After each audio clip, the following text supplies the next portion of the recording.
इज़रा की पुस्तक अध्याय 9। इज़रा की पुस्तक अध्याय 9।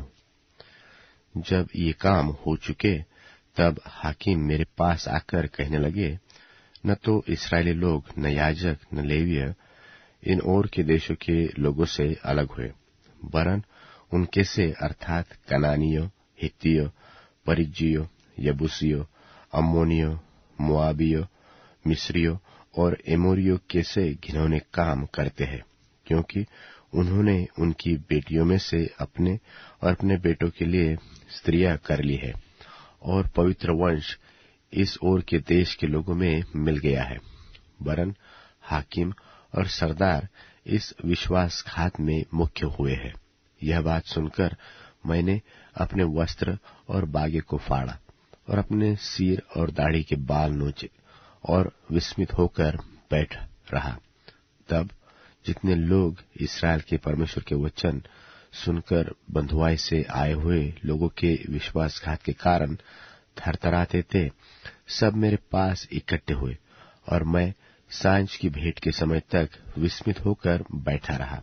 परंतु सांझ की भेंट के समय मैं वस्त्र और बागा फाड़े हुए उपवास की दशा में उठा, फिर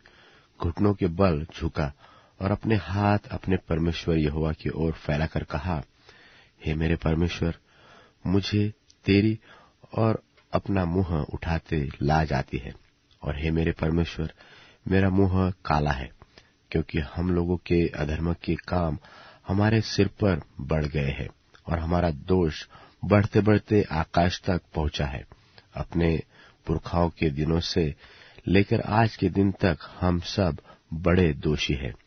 और अपने अधर्म के कामों के कारण हम अपने राजाओं और याजकों समेत देश देश के राजाओं के हाथ में किए गए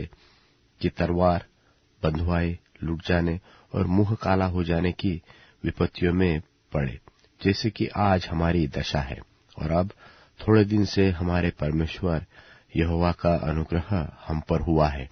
कि हम में से कोई बच निकले, और हमको उसके पवित्र स्थान में एक खूंटी मिले, और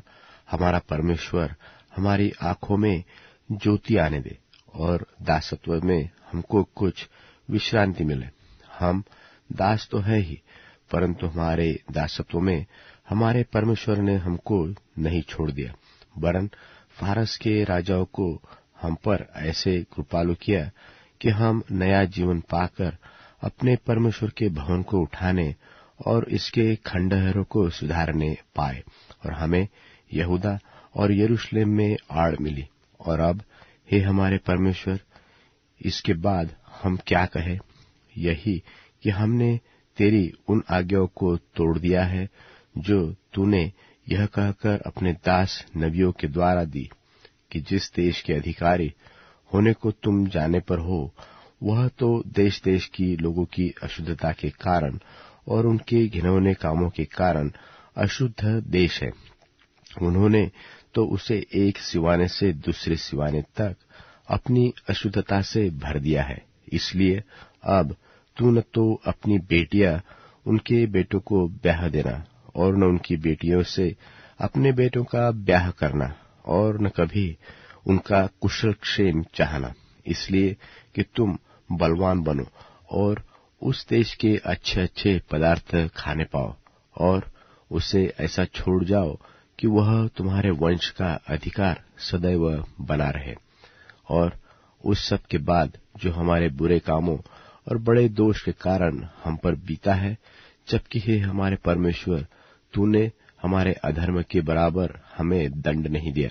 वरन हम में से कितनों को बचा रखा है, तो क्या हम तेरी आज्ञाओं को फिर से उल्लंघन करके इन घिनौने काम करने वाले लोगों से समधियाना का संबंध करें?